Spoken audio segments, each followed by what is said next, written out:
क्यों इतनी नफरत है आपके लफ्ज मुसलमान से? अच्छा, फिर क्या कह रहे हैं आप कि ये भी आर्टिकल 26 का वायलेशन है। सब जितने हिंदू धर्म के प्रॉपर्टीज है, सिख धर्म के है, बौद्ध के है और आपके जैन के, वहां पर उन्हीं के मजहब का ऑफिसर होगा। और कहां पर नहीं होगा? वक्फ बोर्ड में। Waqf board is a pure religious institution, इसको समझने की जरूरत है। तो आप ये कर दे रहे हैं सर। अच्छा सर, आप देखिए, अब आप आ जाइए ये ट्राइब्यूनल पर। मुझे समझ में नहीं आया सर कि हमारे होम मिनिस्टर वजीर दाखिला ने क्या कह दिया कि 2013 का जो कानून है वो नहीं बनता तो हम नहीं लेके आते। मैं बड़े अदब के साथ उनसे पूछना चाह रहा हूं कि क्या उस वक्त राजनाथ सिंह साहब, आडवाणी साहब, हमारी लेट सुषमा स्वराज, ये बड़े बड़े नेता यहां बैठे थे? आपने यूनानिमस उस कानून को पास करवा दिया। कीर्ति आजाद थे उस वक्त, अब यहां बैठे हैं वो टीएमसी में। तो क्या आप गलत थे या वो गलत थे? हमको बता दीजिए, आप बता दीजिए। क्योंकि अगर आडवाणी आपके लिए बहुत बड़ा नेता है, मेरे लिए नहीं हो सकते, आपके लिए आपने पद्मश्री दिया उनको। मोहतरमा सुषमा स्वराज की जबरदस्त तकारीर का मैं कायल हूं। वो बैठकर उस 2013 को यूनानिमस पास कर दिए। मुझे कंफ्यूजन है कि क्या अमित शाह, नरेंद्र मोदी बड़े हैं या आडवाणी बड़े? आपके लिए आप तय कर लीजिए। अच्छा सर, आपके tribunal sir, railway Clements tribunal, NGT tribunal, income tax, वैसे 14-15 ट्राइब्यूनल, हिंदू एंडोवर का ट्राइब्यूनल, सबका अपील नहीं होती, रिव्यू होता है। गृह मंत्री सरकार कह रही है कि नहीं, रोक दिए, रोक लगा। कैसे रोक लगाते हैं? रिव्यू और अपील में तो फर्क होता है ना सर। आप ही कह रहे हैं कि पूरे कोर्ट्स में बैकलॉग है और आप अपील कर रहे हैं। अच्छा सर, रिटायर्ड डिस्ट्रिक्ट जज 95 में सिटिंग डिस्ट्रिक्ट जज था, जो एडमिनिस्ट्रेटिव कंट्रोल था सीजीआई साहब, उसको निकाल दिए। अच्छा सर, अब आप अभी हमारे मंत्री साहब ने कहा trust, sir Shri Sai Baba trust 2004, वो ये कहता है जो ऑफिसर उसमें काम करता उसको साई बाबा का डिवोटी होने चाहिए और उसको डिक्लेरेशन लिख के देना पड़ेगा। यहां पर हो रहा तो यहां पर क्यों नहीं हो रहा? अच्छा सर, आप फिर देख लीजिए, ये आपका हो गया सर। हाँ, अब अमित शाह साहब ने सेक्शन 2A के बारे में कहा और उन्हें इस बात का इकरार कर लिया कि दाऊदी बोहरा के लिए यह बनाया गया है। मगर मैं आपके जरिए से गवर्नमेंट से पूछना चाह रहा हूं, आपने तो उस प्रोवाइजो में दाऊदी बोहरा का नाम ही नहीं लिखा। आपने उनको भी थैंक यू कर दिया, उनका नाम क्यों नहीं लिखा आपने? और सर, और गवर्नमेंट क्या कर रही है? आप मुस्लिम समाज में जो बेकार किस्म के लोग हैं उनको एक रास्ता बना रहे हैं, एग्जिट दिखा रहे हैं कि तुम्हें वक्त से बचना है तो तुम्हें ट्रस्ट बना लो। ये क्या कर रहे हैं सर आप? कम से कम उन दाऊदी बोहरा को आप दे देते। अच्छा sir, clause 3V section 36 clause 18 देख लीजिए। Oral Waqf, oral appointment has sought to be discontinued even though it is recognized practice in Islam. Muslim personal law has recognized oral waqf and 1937 Shariat Application Act. Sir, आप clause 39 पर आ जाइए। 5 साल के लिए मुसलमान। मैं किरण रिजिजू से पूछना चाहता हूं, सर दाढ़ी रखे तो मुसलमान प्रैक्टिसिंग है या क्लीन शेव आपकी तरह है? तो बताइए हमको, प्रैक्टिसिंग क्या होगा? अच्छा, किसी को पकड़ के मॉब लिंच कर दिया और बोले कि जीएसआर का नारा लगाया, और वो जीएसआर का नारा लगाया तो क्या मुसलमान रहेगा? नहीं रहेगा। या फिर देश के प्रधानमंत्री ने कहा था कपड़े देखकर पहचानो, तो क्या कपड़े देखकर आप कह देंगे? अच्छा, अगर कोई क्रिश्चियन हिंदू धर्म कबूल करता है तो क्या वो मंदिर को दे सकता प्रॉपर्टी? फिर भारत के संविधान में आर्टिकल 300 क्यों है सर? राइट टू इक्वालिटी क्यों है? फ्रीडम ऑफ रिलीजन क्यों है? 5 साल कहां से लाएंगे? अच्छा सर, और एक चीज मैं आपको बोल के खत्म कर दूंगा सर।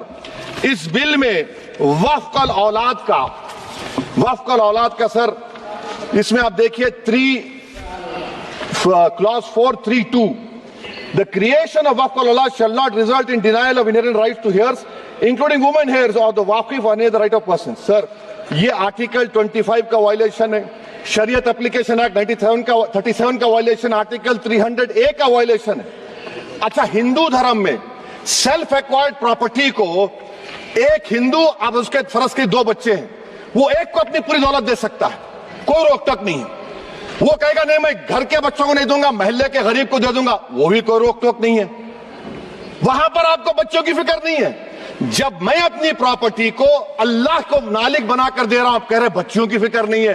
इतनी मोहब्बत आप बिल्किस बानो से दिखा देते तो आपके लिए दुआएं देती आपके लिए। तो सर आप दूसरी बात आप देख लीजिए सर, आखिरी बात कहकर मैं अपनी बात को मुकम्मल कर रहा हूं सर।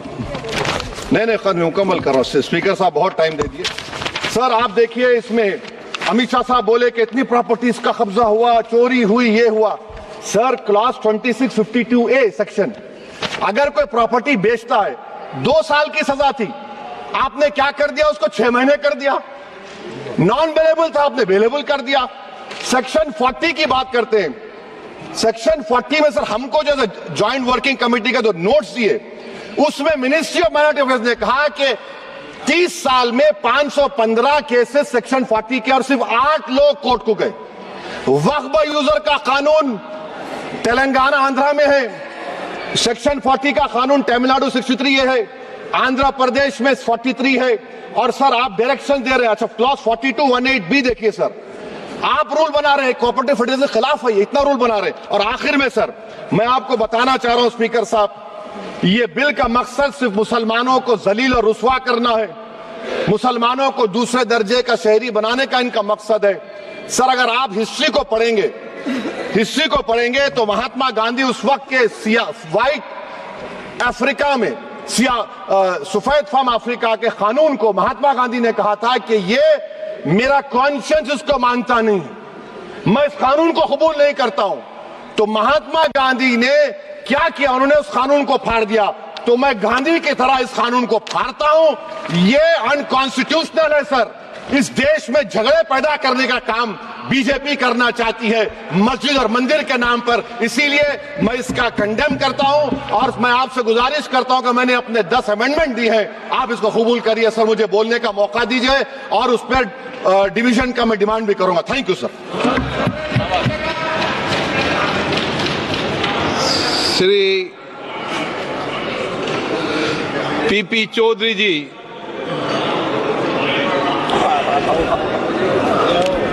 जय हो सर। धन्यवाद अध्यक्ष महोदय।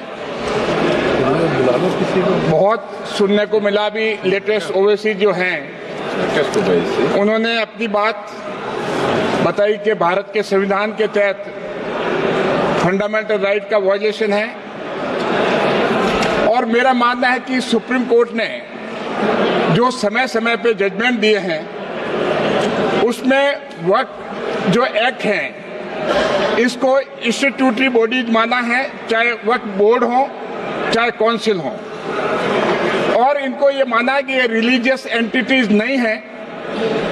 और इवन जो ड्यूटीज ऑफ मुटावली हैं वो भी प्योरली सेकुलर हैं, क्योंकि उनका कैरेक्टर और सेक्शन 96 जो है वक्फ एक्ट का, वो सेंट्रल गवर्नमेंट के पावर हैं उसको सेकुलर एक्टिविटीज रेगुलेट करने का। तो इससे साफ है कि जो फंडामेंटल राइट की जो बात करते हैं, चाहे आर्टिकल 14 और 15 की हो, चाहे फ्रीडम ऑफ रिलीजन की हो, और चाहे कल्चरल और एजुकेशनल राइट की हो, चाहे freedom to manage religious affairs की हो, ये इस कैटेगरी में नहीं आता है। और जहां तक वक्फ संपत्तियों की बात है, टोटल 8,72,000 में से सिर्फ अगर डीड जो बनी है 1,088 संपत्ति इसकी बनी है, और वक्फ बाय यूजर जो है वो करीब 4 लाख संपत्तियां हैं। वक्फ बाय यूजर जो है बहुत महत्वपूर्ण मामला है। अगर आप देखें इसको खत्म करना बहुत जरूरी था।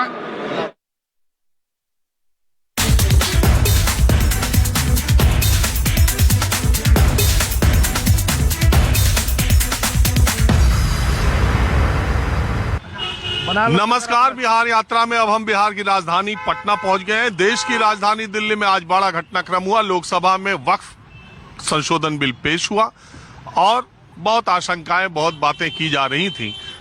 टीडीपी ने और जेडीयू ने इस बिल का समर्थन कर दिया और रास्ता साफ कर दिया। जेडीयू की तरफ से खुद राजीव रंजन सिंह उर्फ लल्लन सिंह, जो एक समय में जेडीयू के राष्ट्रीय अध्यक्ष थे, आजकल मोदी सरकार में, एनडीए सरकार में केंद्रीय मंत्री हैं, उन्होंने अपनी पार्टी के रुख को साफ करते हुए सीधे सीधे कहा कि वक्फ बोर्ड बिल ये सेकुलरिज्म का सवाल नहीं है और ये सवाल है देश के आम